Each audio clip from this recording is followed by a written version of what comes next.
Hello everyone. Today we are going to discuss a topic that is the testing methods for COVID-19, and I am Dr. Dilip. A little about our institution. Our institution, Vali Rameshwar'S Ias Academy, is situated in Hyderabad, KPHB, and we offer both online and offline coaching. The offline coaching is presently affected with the ongoing pandemic of COVID-19, but you can still avail the online coaching. Online coaching for UPSC prelims, APPSC Group 2 and TSPSC Group 2 can be availed at an amount of 15,000, and you can download our app, Vali's the Learning app, on Play Store, and you can reach us at www.valirameshwar'sIasacademy.com, and you can even call to these numbers if you have any queries. Then coming to the topic proper. So what is this coronavirus? The current pandemic of COVID-19 is caused by an RNA virus which belongs to the group of coronavirus, and it has been named as SARS-CoV-2 because of its similarity to the erstwhile or the previous SARS virus, that is severe acute respiratory syndrome virus, and it is a virus that has the genetic material as RNA. It contains RNA as its genetic material. So any living organism that is surviving on the planet Earth has genetic material so that it can carry out its genetic traits from one generation to another, and also because the genetic information decides the physical characteristics of an organism. So basically here the viruses also can have either DNA or RNA as its genetic material. But here in particular, talking about coronaviruses, this coronavirus has RNA as its genetic material. That means it has a RNA molecule. That too, specifically speaking, it has a single-stranded RNA. Single-stranded RNA as the genetic material. And what does this RNA look like? You can see here it is a single-stranded RNA. RNA stands for ribonucleic acid, and it has different components, that is adenine, guanine, cytosine and uracil, and together they make up the RNA structure. And as you can see that the coronavirus impact is global, and many countries have been affected badly, and including our country India, where the number has crossed 10 lakh in the recent days, and still the cases are mounting. And in this situation, which is considered very dire, we do not know who is having the disease and who is not. And in such circumstances, how can you limit the spread of the disease? There is no other option but to ramp up the testing availability, and also carrying out strict aspects of contact tracing, isolation of the sick, quarantining the suspected cases, and following social or physical distancing up to 6 feet, and even use of face mask, which has been made mandatory by the government in multiple states, and following a proper hand hygiene. And in order to find out who are affected with COVID-19 and who are not, there is only one option, that is having a proper test to identify the individuals who are affected with COVID-19. And we are going to see in this class that what are the different testing modalities available for COVID-19. So the testing procedures that are presently available for COVID-19 include the rapid antibody test, followed by the real-time RT Pcr, then rapid antigen detection test, that is Radt, then fourth one, Truenet. So this is also the test that is going to come in the coming days, which is actually the test for identifying tuberculosis. So whatever may the test be, there is no single accurate test that can be 100% correct or accurate in identifying an infection with the coronavirus. So you can see, while some are more reliable than others, no single test is 100% accurate. There are key differences between them in a way they work, but also their advantages and limitations which are unique to each other. So then a single test among the above or a combination of the above tests is used to detect an infection by coronaviruses, this is because of high chances of false negatives and even chance of error for false positives. So whenever the test is not accurate, there may be certain, even though the test is accurate enough, but there are chances of developing or reports coming false negative or false positive. So you have to understand what this false positive or false negative are. So first, to begin with, false negative. So here what it means is, a false negative, the results say that you don't have the condition but you really do.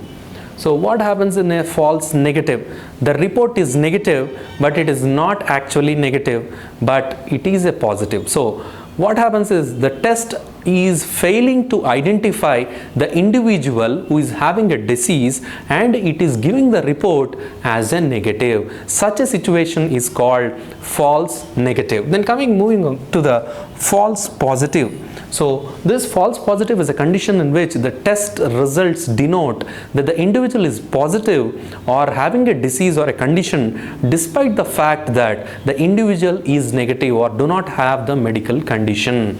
So you can see a false positive means that the results say you have the condition you were tested for but you really don't. So what will happen by having, if a test has more false positives and false negatives, what will be the implications? If there are more number of false negatives, the people who are actually positive will not be detected. Then what will happen if they are not detected? They can effectively spread the disease or help in transmission of the disease to way number of people. Then what about the false positives? The people who do not actually have the condition, if they are given a positive report, there will be a lot of panic and unnecessary medical intervention, and movement to the medical services may lead to really having exposure to the real coronavirus and them ultimately testing to a real positive. So what should be done?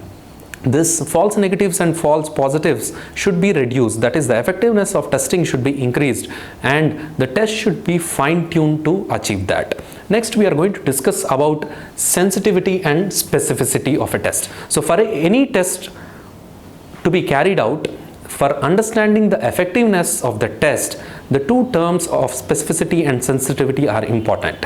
So for a test, if the sensitivity and specificity are almost high, that is more than 95%, nearly 98 or 99%, that means the test is very effective in order to identify the individuals who are really positive and to identify individuals who are really negative. So we are going to deal about these terms. So what does sensitivity mean? Sensitivity is the ability of a test to correctly classify an individual as diseased or having the disease in question, that is positive. So the test should identify the people who are positive as correctly positive, but not giving them as negative. That means if at all the sensitivity of a test is 100%, it means there are no false negatives. There is no chance of people given negative report even despite having the disease, if at all the sensitivity of the test is 100%. Then coming to the next term, that is specificity. The ability of a test to correctly classify an individual as disease free is the test specificity. So if the specificity of a test is said to be 100%, there will be no false positives, because a person who doesn't have the disease will be given a negative report if the specificity of the test is high. Then talking about why are we concerned about this sensitivity and specificity of a test? Because whatever the testing methods that are available for the COVID-19, let it be antibody test, antigen test, RT PCR or Truenet, their effectiveness can be determined by understanding their sensitivity and specificity. So moving on to the next thing, that is the gold standard test. So there may be several tests that are available, like for COVID we have all this antigen, antibody, RT PCR, Truenet, but despite having all these, there will be one test that can be accurate, and accurate in the sense is far more better than the remaining tests that are available out there, and that test can be declared as the gold standard. standard. So the gold standard is the best single test or a combination of tests that is considered the current preferred method of diagnosis of a particular disease. So for you to understand, the gold standard for COVID-19 is RT-PCR. So RT-PCR. Though there are chances of getting some false negatives for RT-PCR, but still what happens is RT-PCR is considered as a gold standard because it is far more accurate than the remaining antigen antibody tests that are available in the market. Then moving on, rapid antibody tests. So our first test that we are going to study in detail is the rapid antibody test. So to begin with, what is meant by antibody? So antibody is nothing but a protein. Antibody is a protein that is produced by certain cells which are called as B lymphocytes. B lymphocytes. So what are these B lymphocytes? B lymphocytes are nothing but they are part of lymphocytes which are the WBCs, the white blood cells. You have to understand this. So in the body in the blood we have different types of cells, that is red blood cells, RBCs, white blood cells, WBCs, and platelets. So in the WBCs you have again different types of cells, that is granulocytes and agranulocytes. We are not going to depth here, but for you to understand, in agranulocytes we have monocytes and lymphocytes. In lymphocytes you have again B lymphocytes and T lymphocytes. So this B lymphocytes, which are a part of this lymphocytes, which are nothing but again a part of WBCs, produce certain proteins which are called as antibodies. These antibodies are also called as immunoglobulins. Immunoglobulins, which are depicted as IGs, immunoglobulins. So why these antibodies are produced, you have to understand that. So speaking about immunity in the body, okay, the body's immunity is two types. One is the humoral immunity. Second one is cell-mediated immunity.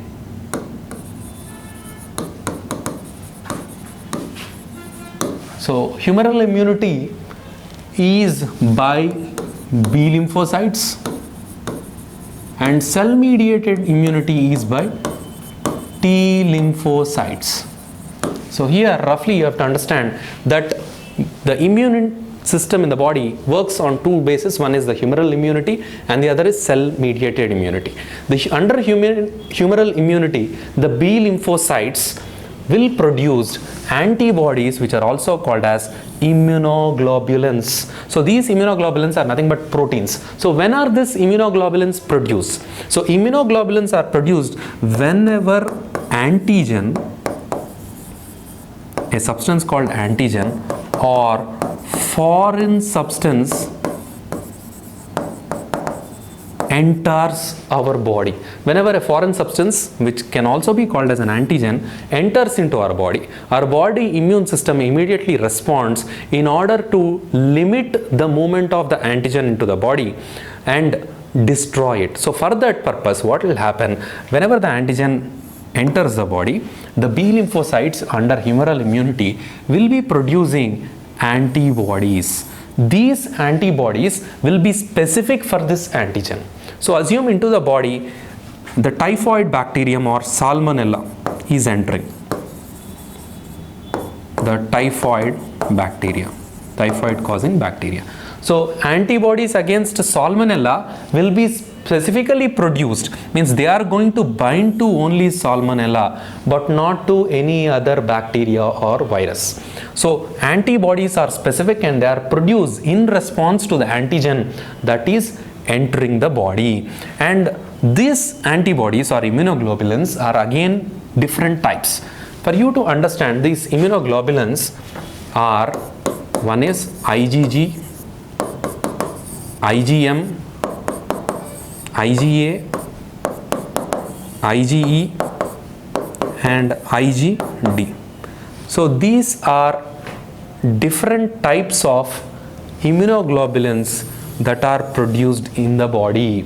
So these are antibodies. So now when coronavirus, which is a foreign substance, enters into your body, it will be treated as an antigen, and our body immune system, that is the B lymphocytes, will produce some protein particles against those antigens to limit their effect on the body, and those are called as antibodies. And whatever antibodies that are produced specifically against corona are IgM and IgG.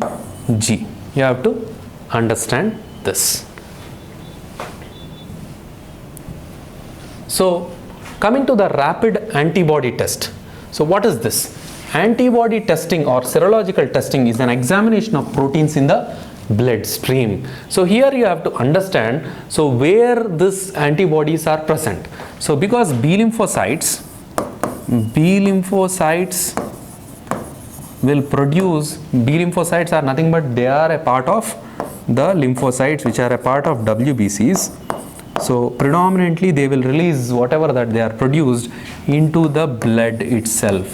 So antibodies will be present or released into the blood. Antibodies will be present in the blood. So if you want to test for the antibodies, what sample are you going to take? It is the blood. Okay. So the examination of proteins in the bloodstream to find out whether an individual has been infected with COVID-19. An infected person will have specified antibodies to pathogens they have been exposed to. The immune system produces antibodies as part of larger process to defend itself from an infection. So then antibody tests may not be able to show whether the virus is currently infecting the body, unlike a nasal or throat swab test, which looks for genetic signatures of the virus in the body. An antibody test looks for traces of body's response to the virus. So here, so when will antibody be produced in the body? So for antibody to be produced in the body, antigen has to be present. So if coronavirus is entering the body, it will trigger the B lymphocytes in the body to produce antibodies. So this triggering and production of antibodies on significant scale will take certain amount of time. So this time, whatever window period is there till the antibodies are produced, during that period if you test, there is no chance of identifying. And these antibodies, once they are produced, they will remain for a significant period of time even after the infection. So assume that antigen has entered the body, antibodies have been produced, the coronavirus dies in its natural process, but still the antibodies will continue to linger in the bloodstream for a significant period of time. So if you test for antibody, you are not testing if the virus is actually present in the body itself, but rather you are testing for whatever the antibodies that are left, the immune response that is left to the antigen or coronavirus. Antibodies are abundant in the blood. So a sample of blood is collected by either a finger prick or a blood sample drawn with a needle. Two specific antibody types are sought out in an antibody test. And what are they? One is the IgM and the other is IgG. So here IgM and IgG are there. IgM and IgG. IgM antibodies will develop early in an infection, and over a period of time their percentage will decrease, and IgG antibodies will increase, which are mostly found after someone has recovered from the infection.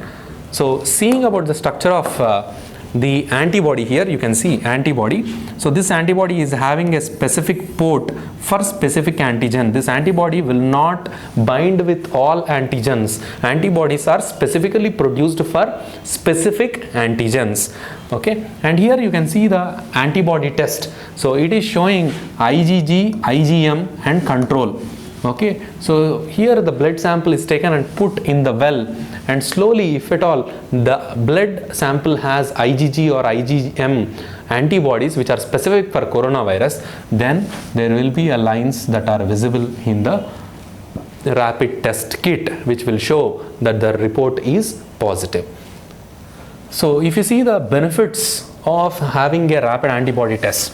First and foremost, antibody tests can give authorities and individuals clarity as to their COVID-19 status. So if at all, if an individual is affected with COVID-19 in his lifetime during a period in the past several months, then if a rapid antibody test is performed, then it will show the results. If positive, it indicates that the individual has been affected with coronavirus in the past few months. Then at the community and national levels, widespread antibody testing gives researchers and authorities estimates of rate of infection, how quickly the virus is spreading in a population, and how fatal COVID-19 is. This data informs important decisions around testing, prevention and treatment of COVID-19. By carrying out this rapid antibody test, what happens is a surveillance can be kept of how rapidly the coronavirus or COVID-19 disease is spreading in the community. So by understanding the spread, the government authorities can be aware and take sufficient steps, and even people can be aware and they can be careful by themselves and limit the spread of coronavirus. Then, along with other information collected from patients in hospital, antibody testing can also offer information on what factors affect severity of infection and why some people are more severely impacted than others. So here what happens, they are testing for two types of antibodies, that is IgM and IgG. The levels of IgM and IgG vary in individuals who are severely affected, who are mild and moderately affected, and they also vary in critically ill patients. So by understanding the levels of IgG and IgM, they can effectively see and understand what factors are helping in the increasing the severity of infection and why some people are severely impacted and why some are not. And antibody tests that look for IgM antibodies are used usually for rapid finger prick tests that can deliver results in under 20 minutes. So if they are only testing for IgM, within 20 minutes they can get the result. But not in all cases IgM is going to remain high in the blood of the individual. The IgM levels tend to increase in the initial phases, but over a period of time IgM levels decrease and later IgG levels tend to peak. So IgG also has to be tested. But IgG tests require a blood sample to be sent to a lab, a process that could take a week to deliver result. IgG tests are more reliable than IgM rapid tests, but do not reveal as much information about someone's COVID infection. So what is happening? If at all COVID infection is said to be active, then the individual is said to be able to transmit the disease to other. But if at all you talk about the IgG levels, if at all IgG levels are high in an individual, it means that the individual had an infection with COVID-19, but it doesn't mean that he is infective right now. Then moving on to a false sense of security. So normally whatever we see is the concept of vaccination. So the concept of vaccination arises from the notion that by giving a dose of attenuated or weakened form of virus into the body's immune system, that is the humoral immune system, B lymphocytes will start producing immunoglobulins or antibodies against that weak virus, and over a period of time the antibodies will remain in the body, and if at all in future the same bacteria or virus will enter the human system, then immediately the body will recognize it and produce antibodies in large number. So having large amounts of antibodies in the human body will be assumed by few that their immunity is good and they can totally conquer the COVID-19 infection or corona infection. But this is a false sense of security. Having the antibodies in the body doesn't prevent any individual from providing immunity to the individual, because in several studies it has been noted that despite the individuals having antibodies, those antibodies do not tend to protect the individual. At the same time, the levels of antibodies in the blood of individuals who have recovered from COVID-19 do not tend to stay for longer, more than 3 to 4 months. So after 3 to 4 months, automatically there is this steep drop in the antibody level in the blood of the individuals who have recovered from COVID-19, thereby which not offering any immunity whatsoever. So here, on getting positive COVID-19 antibody test, a person may very well think that having COVID-19 antibodies gives them immune to the virus and won't catch it again. There is currently no evidence to suggest that people who have recovered from COVID-19 are immune to catching it again. You have to keep this in mind. Then if you see, the IgM levels increased during the first week after corona infection, peaked 2 weeks and then reduced near background levels in most patients. So what happened, if you see the IgM levels are peaking in a period of 2 weeks and again reduced to normal in background. Then if you see, the IgG are detectable after 1 week and are maintained at high levels for a long period. So what is happening? Assume that this is 1 week, the level of IgG is increasing, IgM is decreasing. So if we want to see IgG during this 1 week period or 2 weeks period, what happens? The individual might have recovered from the COVID-19 infection naturally. So you cannot tell the infective status of the individual by identifying IgG.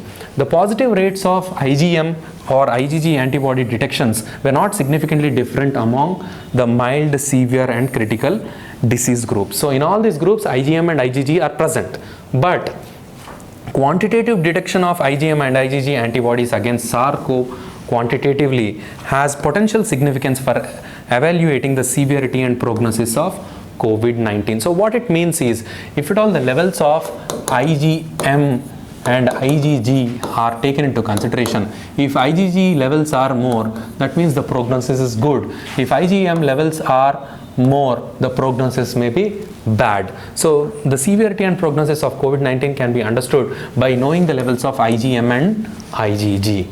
Then moving on to the next thing, that is rapid antigen detection test or RADT. So here what is being detected? The antigen itself is being detected. So once, if you understand the term infection, so what is meant by infection? Entry of disease causing organism. Entry of disease causing organism is called infection. So entry of disease causing organism into the human body itself is called infection. So if at all you want to know if you are infected or not, what can you do? You can opt for the rapid antigen detection test in order to identify your infection with coronavirus. So here what antigen is being detected?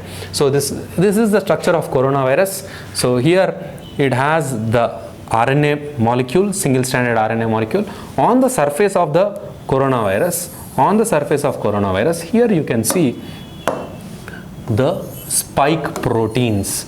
So these spike proteins are nothing but the antigens. So you want to detect this spike proteins in the coronavirus. So here you can see antigen tests seek out specific proteins only found in the virus, which the body's immune system recognizes as foreign.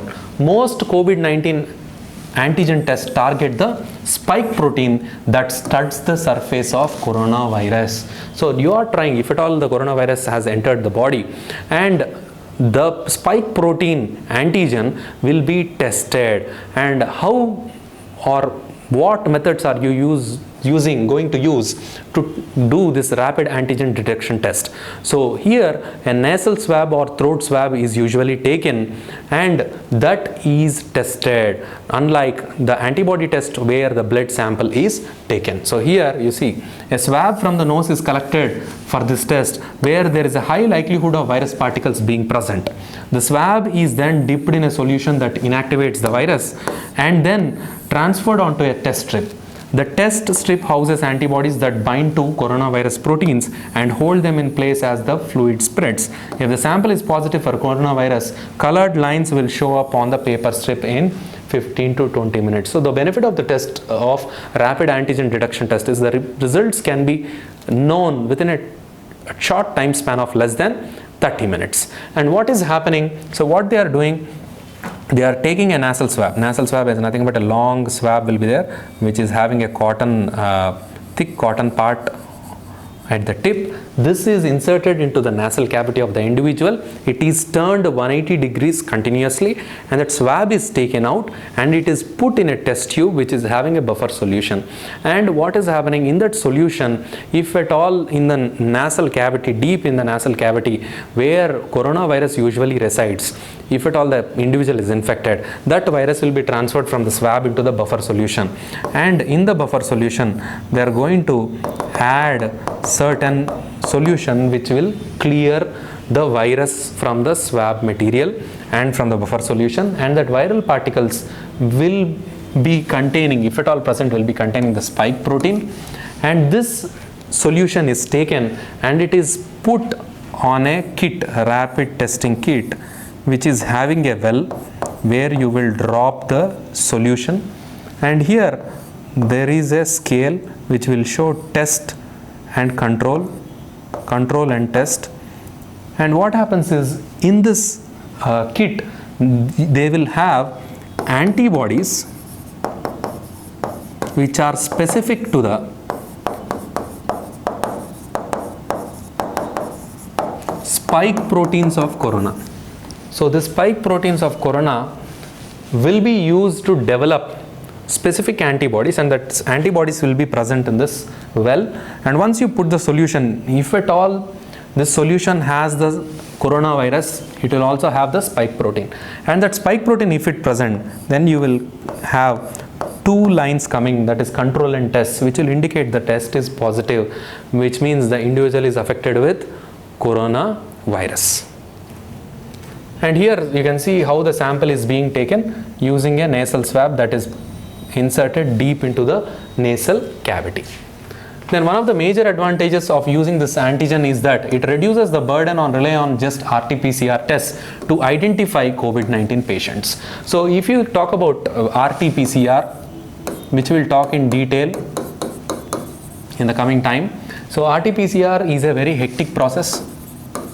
It will take minimum of 48 hours or even more because of several activities that are included in the procedure for the RT PCR to be done. And if lot of cases or lot of individuals have to be tested with RT PCR, it is a very cumbersome process. Now by carrying out this rapid antigen detection test, the burden on RT PCR is going to significantly reduced. So an antigen testing is useful because even if it's less sensitive, so less sensitive in the sense is, why he is calling less sensitive is because if the nasal swab, if there is some virus deep inside and the nasal swab is not able to pick up a single virus that is present in the nasal cavity, then the test of rapid antigen detection test will be negative. But does it indicate that the individual is not having the disease? Definitely not. It is nothing but false negative. So there are chances of false negatives in case of rapid antigen detection test. So it means the sensitivity of rapid antigen detection test is not as good. But despite of that, it is rapid and the results that are positive will be positive. So it is not giving false positives, it is giving true positives, but it is giving false negatives. So if at all a person is given a negative report with rapid antigen detection test, then he or she should not be considered negative, but rather a confirmatory RT PCR should be done. So again, if a person is given negative report in rapid antigen detection test, further that person should undergo RT PCR. Thereby which what is happening, if they are positive, that is tested positive, decreasing the burden on RT PCR to talk about. Then you see antigen tests remove about half of the positives from the testing load, and antigen tests are also inexpensive compared to RT PCR, costing around rupees 450 per test. You have to understand, whereas RT PCR will be costing around 2,200 rupees. Okay, that is what the government has capped. So compare the price 450, and if RT-PCR has to be processed, it is going to take 48 hours, but here 30 minutes. So in 30 minutes you can identify if an individual is positive, you can identify and immediately start the isolation process. But if at all it is taking 48 hours in the RT-PCR, what will happen? In the time elapsed, the individual is put under a lot of stress, and the individual can start transmitting the disease, and without a positive report, you can see that in private and government hospitals, the individuals will not be allowed to be admitted because they will ask for the report, and if the individual is having a lot of health complications by then, he would be very late to get the medical help that is needed. And apart from what are the limitations of the antigen testing, we'll see. An antigen test can only reveal whether a person is currently infected with this SARS-CoV-2 or not. So if at all the individual is affected with the coronavirus in the past, you cannot detect it. So only if the individual actively hosts the coronavirus in his nasal cavity, then only the test will be positive. If past he has been infected with the coronavirus and recovered, then you cannot detect it using rapid antigen detection test, but rather you can identify it only if you employ the antibody detection test or rapid antibody tests. And since antigen testing doesn't involve any process of amplifying the virus or its genetic material, a swab sample may have too little antigen to be detected. This could produce a false negative. This is what we have discussed. As a precaution, a negative test should be followed up by more accurate RT-PCR to confirm a true negative for COVID-19. Accuracy is the single largest problem with antigen tests, which are much less sensitive than RT-PCR as a diagnostic tool. That is the limitation. Then when approving, so when rapid antigen detection tests were approved, which were developed by the South Korean company which is called SD Biosensor. Right now, in India, whatever rapid antigen detection kits we are using, that is all which have been imported from South Korean company SD Biosensor. So when giving permission that this rapid antigen detection kits from this South Korean company SD Biosensor can be used in India, the ICMR, the permitting agency, has underlined that the test ought to be used only in containment zones, hotspots, hospital settings and laboratories among those who manifested one or the other symptoms of the disease, like influenza-like illness and people with comorbidities who were asymptomatic and direct and high risk contacts of those confirmed positive. So under these settings, what they told is those who tested negative and whom clinicians suspected to be harboring the disease ought to be definitely tested subsequently or sequentially by RT-PCR to rule out the disease. Means this rapid antigen detection test should be used for high risk individuals and especially in areas of high containment problems. Then those who test positive doesn't need to retest and must be considered positive. That is what the ICMR, Indian Council for Medical Research guidelines, have been noted. Then moving on to the next thing, that is reverse transcription polymerase chain reaction. So for you to understand, first we'll go in step by step. What is meant by reverse transcription? What is meant by polymerase chain reaction? To understand reverse transcription, you have to understand what is transcription. So we have seen that in all the living organisms, the genetic material can be either RNA or DNA. So if you talk about in the human body, the genetic material is DNA. So the genetic material which is present in the cell inside the nucleus, here we find the genetic material. So this genetic material is nothing but DNA. So how does the DNA control the cell, or how does it effectively control the functioning of the cell? So this DNA molecule will not directly involve in protein synthesis. It will produce, the DNA molecule will produce RNA molecule, that is deoxyribose nucleic acid will produce ribose nucleic acid, and this RNA molecule will be sent out from the nucleus into the cytoplasm of the cell. So we are going to deal about this in our biology class in detail, but here only for a rough understanding I am just going through the highlights. So here this RNA molecule will move out of the nucleus into the cytoplasm, and with the help of ribosomes, this RNA will produce proteins. From RNA, protein synthesis will take place. The process of production of RNA from DNA is called as transcription. So with transcription, what is happening? DNA is converted into RNA. The process of conversion of or production of DNA from RNA is called transcription, and the production of proteins from RNA is called as translation. And here we have seen what is meant by transcription, what is meant by translation, and we are left out with what is meant by reverse transcription.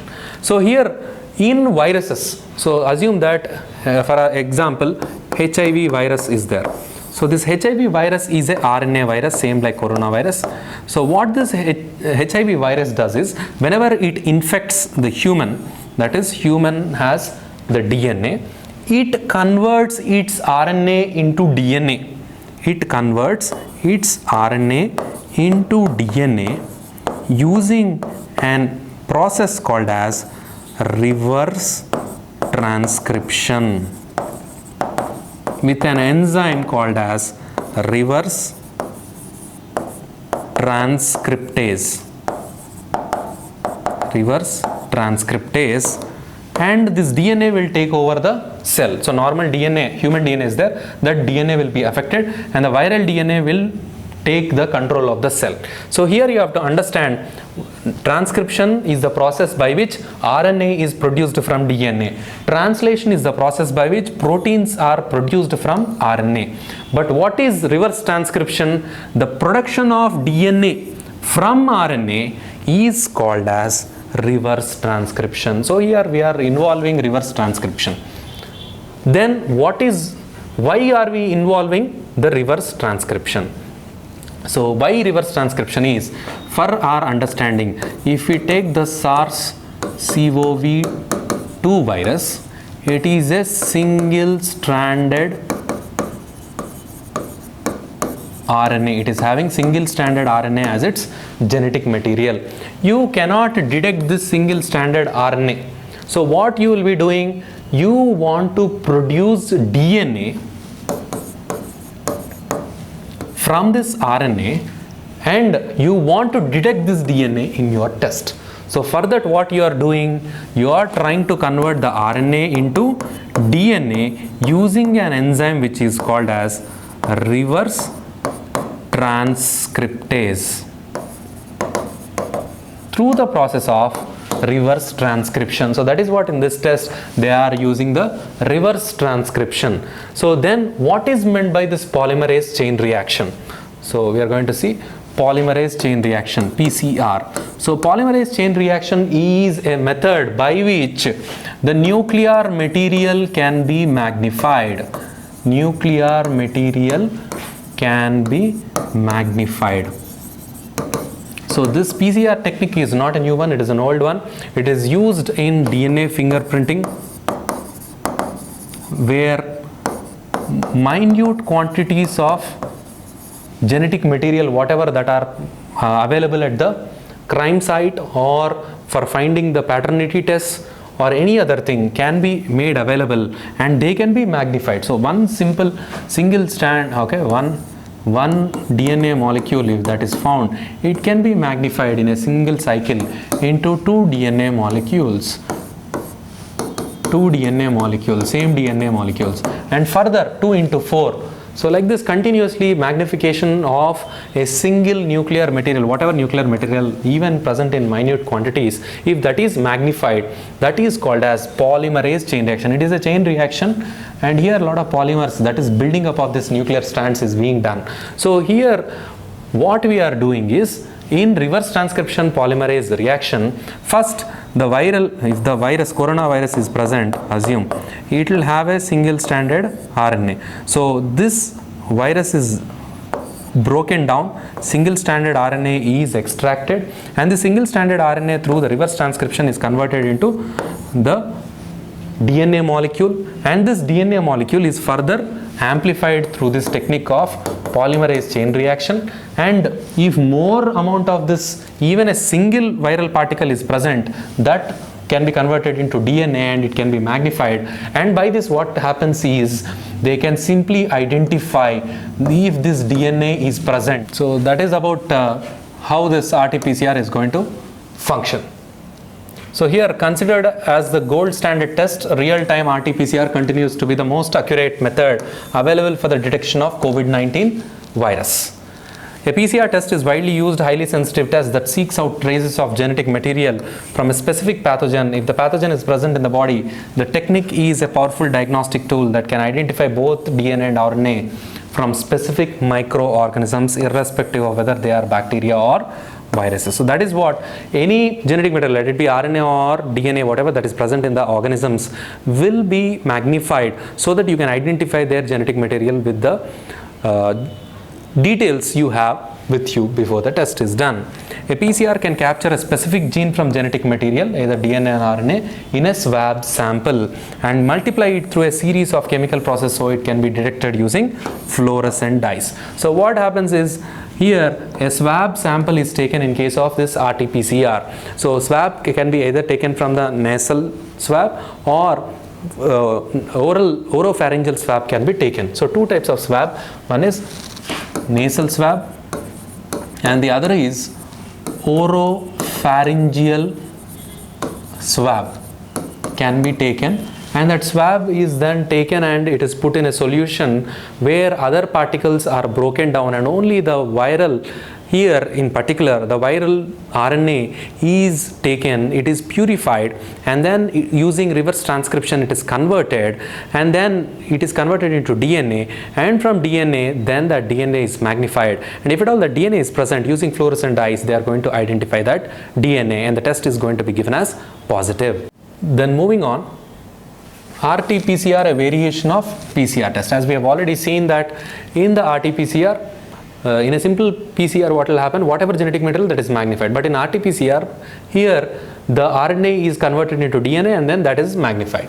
The version of PCR testing used to detect virus like COVID-19 causing SARS-CoV-2 is called RT-PCR, that is reverse transcription PCR. While some viruses have only DNA, others have RNA. Virus infect a healthy cell and hack their natural machinery of the cells and use to process their own RNA so the virus particles can multiply and survive. Once inside the cell, the virus uses its RNA to take control of the cell's machinery and reprogram the cell into virus making factory. So normally what happens is the virus is considered as the dead particles when present outside their host. So outside the host means the organism in which the virus is present. If at all it is present outside the host, then virus will not show the basic features of life, that is respiration, metabolism, reproduction. All those will be absent in the virus if that virus is present outside the host body. But once inside the host body, virus will start replication and it shows the sign of life. So usually viruses are considered as connecting link between the living and non-living organisms. So virus, what it does is, it is nothing but having a genetic material. Once inside the host, it uses the host machinery. It uses host machinery to develop its own viral particles. That is, if here coronavirus in particular has RNA, so it uses the host genetic material, host machinery, to produce viral RNA and viral proteins. Viral proteins and viral RNA is again multiplied and produced, and thereby which more virus can be produced. That is how the virus takes into consideration of the host machinery. So for this, in HIV virus, the RNA converts into DNA and then it takes control of the host machinery. But in some organisms or viruses where they do not have this reverse transcription ability, they use their RNA to control the host machinery. So here this is done by this coronavirus by having RNA dependent RNA polymerase. So this is an enzyme which will enable the coronavirus to take over its host machinery. So here what in polymerase chain reaction is done is, they are taking in the solution different substances which are precursors for the PCR to be done. So in this they are going to put the genetic material, that is because RT, reverse transcription, has been already done, so yielding DNA from RNA. So from RNA, DNA is produced. This DNA is taken and it is put where the target DNA molecule is broken down into two primers, then nucleotides are added, then DNA polymerase is added with buffer and needed pH. Automatically more strands of DNA will be produced. That is about RT-PCR, which is a variation of the normal routine PCR test. So how the sample collection is done? Here you can see the sample collection: nasal swab, RNA is extracted, using reverse transcription DNA is produced, then that DNA, whatever that is produced, will be amplified and mixed with this fluorescent dyes. If the amount of the DNA material is increasing over a period of the cycles, means in cycle what is happening, one DNA molecule is becoming 2, 2 is becoming 4, 4 into 16, so like this. So the number increases, so automatically it will turn positive. If no DNA is there, viral DNA, that means viral RNA is absent, no viral DNA will be there, then no amplification, automatically the result will be negative. So here molecular tests, that is what again here they depict this RT-PCR. So extraction, amplification, interpretation. Then coming to antibody tests, what blood sample is taken and then it is run, so that if at all antibody is there, it will bind and this antibody will show, if at all that is there, test line and control line both are there, then the test is positive. Then here you can see clearly, if DNA is there, more DNA, that is called replication. DNA to RNA, it is transcription. RNA to DNA, it is reverse transcription. RNA to protein, it is translation. Then to detect RNA virus like SARS-CoV-2, scientists use an enzyme, reverse transcriptase, to convert the virus RNA into DNA in a simple and widely used one-step process called reverse transcription. This allows a single molecule of DNA to be amplified exponentially, which is the main goal of PCR process. So even viral particles as single digits, that is a single virus particle, can be detected. A RT-PCR test is considered very reliable because it can detect even a single virus particle. Then what are the limitations to RT-PCR? So first one is only detect ongoing infection, same like their rapid antigen detection test. It doesn't detect whatever infections that an individual had in the past. Okay.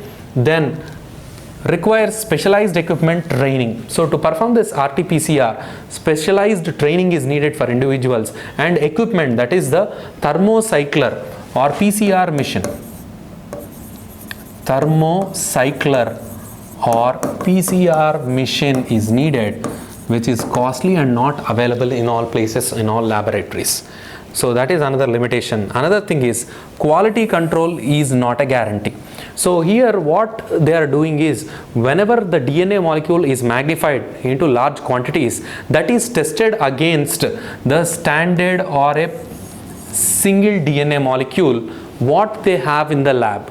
So if there is some problem with the standard with which they are comparing, then all the reports will be falsely positive. That is one aspect. And the other aspect of the problem is, if the calibrations are not done adequately, then also the report will be wrong, and there can be a chance of contamination. That is, wrongly some viral particle, some viral DNA is getting contaminated with the sample. During RT-PCR, it will be picked up because lot of magnification is being done and a false positive can be given. And if you see the PCR testing, what are the pros, benefits? It is most accurate. And what is the problem is, because of the lengthy process of doing the reverse transcription, then magnifying, it is a longer processing time. Then antigen tests, they are rapid and inexpensive, but accuracy problem is there. Then talking about antibody tests, they are rapid, detects disease spread, how the disease is spreading, but false positive and negatives are very rampant. The next comes the Truenet test. So what is this Truenet test? This Truenet test was actually developed to identify the disease of tuberculosis. So how this is happening? The Truenet is a chip-based portable RT-PCR machine, originally developed as a portable diagnostic tool for tuberculosis by Goa-based startup called as Molbio Diagnostics. So for tuberculosis, what tests is there? Sputum examination is there. So sputum is taken and that is examined for the presence of Mycobacterium tuberculosis on the slide. But there are chances that this cannot be detected. So they have employed this Truenet, which is a chip based thing and which uses the RT-PCR itself, and this has been developed by Molbio Diagnostics. So the device is on the way of becoming one of the main diagnostic tools for COVID-19 as India looks to expand its testing capacity. It is the fastest available PCR based technique recommended by ICMR till date. So this simple chip, on this chip there is a well in which the sample is put, and that is inserted into the machine, Truenet machine, and it will give out the results in a short period of time compared with the actual RT-PCR process, which will take almost 48 hours to complete. Then the latest versions of Truenet machine can detect an enzyme called RDRP, that is nothing but RNA dependent RNA polymerase, which we have already discussed, which is essential for generating more copies of the viral RNA once it enters into the host, which is found in RNA of the coronavirus SARS-CoV-2. The ICMR has ruled that these tests can be treated as confirmation for the presence of coronavirus. And if you see here, Truenet can return results faster time than the standard PCR test, but is not so accurate because cartridge, there may be a lot of issues associated with it. Then what is this CBNAAT? It is cartridge based nucleic acid amplification test. So here you can see it is cartridge based nucleic acid amplification test. So here the cartridge is nothing but chip, as in the Truenet test, which has to be loaded with the sample and inserted into the machine or thermocycler. Thermocycler is nothing but the PCR machine, which will magnify the amount of nucleic acid present in the given sample. Example of this CBNAAT, that is cartridge based nucleic acid amplification test, is Truenet itself. So this is the image of a cartridge based nucleic acid amplification test machine where the sample is sent as a cartridge and the results will be displayed. Then here we'll just have few questions so that you can test your understanding. So the first question, which of the following processes usually do not occur in the human body? So transcription, translation, reverse transcription, all of the above. We'll see one by one. So does transcription usually occur in the human body? Yes, it does occur. So in human body on day-to-day basis, protein synthesis occurs, and in the process of protein synthesis, from DNA, RNA is synthesized. From DNA, RNA is synthesized, and from RNA, proteins are synthesized. So from DNA, if RNA is synthesized, that is called as transcription. So this is correct. And in the body, from RNA, proteins are also synthesized, and that process is called translation. So this second option is also correct. Then reverse transcription, it does not occur in the body. In the body, from RNA, DNA is never produced. You have to remember that. So this option is wrong. So then coming to the next thing, in which of the following tests in regard with COVID-19 do not lead to false negatives? So what is meant by false negatives? It means the individual is actually having a disease, but the report is showing negative. So we'll see. First one is RT-PCR. Is there a chance of false negative for RT-PCR? Yes, there is a chance for false negatives in RT-PCR because on an average in India, 20 to 30% false negatives are a chance for the PCR, RT-PCR that is being carried out.